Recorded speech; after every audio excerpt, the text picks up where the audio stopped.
At a time when the Prime Minister is advocating the voice to Parliament, today we learn that the federal government has cut funding for two schools in remote WA and the Northern Territory. It's funding that would have provided schooling for 150 Indigenous children and would help replace school facilities that have been there since the 90s. These children have to travel up to 4 hours a day just to get an education. That story by Angira in the Daily Telegraph today. Now let's bring in Shadow Minister for Education, Sarah Henderson. Sarah, why is this funding being cut when remote Indigenous children clearly need an education and good school facilities? Well, Sharri, great to join you. This has been cut because, quite frankly, the Albanese government does not care enough about this issue. The former coalition government provided $75 million to build and upgrade 4 Indigenous boarding schools. There has been a cost escalation, but the government decided to cut funding and not go ahead with 2 of these schools.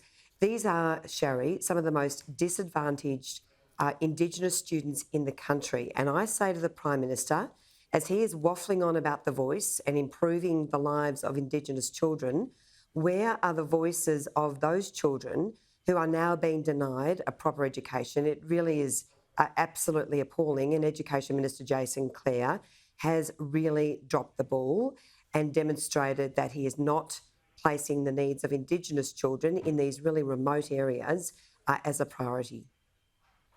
Now, the Institute of Public Affairs claims that university campuses are effectively killing free speech. They report that 90% of universities are running policies that are hostile to free speech, from discouraging students to disagree with Indigenous people, a ban on typing in uppercase because it's shouting, and also instructions to avoid using words like man and ladies. What do you think about this?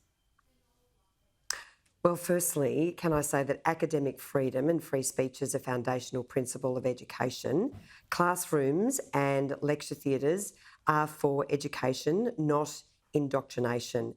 I have to say the IPA has done some really good work here. I was shocked to read some of their findings, including the dictum from the University of Wollongong that students should not use words such as father and mother and wife. I mean, this is absolutely nuts.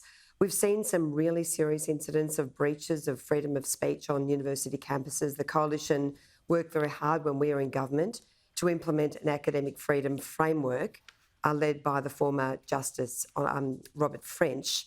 But I have to say I'm really shocked by this. This is not good enough, and this deserves a far greater attention by the government. What can actually be done in this area, though, because it does seem like universities are kind of a law unto themselves? Well, I've been saying long and hard that the government must do much more to hold universities to account. Universities seem to be very focused on driving revenue and getting students through the door, but much less focused on how they look after students and about their performance, including things like completion rates.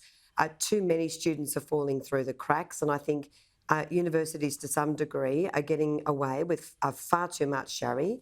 So the government must look at this very, very closely, must take action. It's clear to me that the universities are not supporting our framework that we established, supporting free speech in universities, and that's detrimental to education. So the government must take action.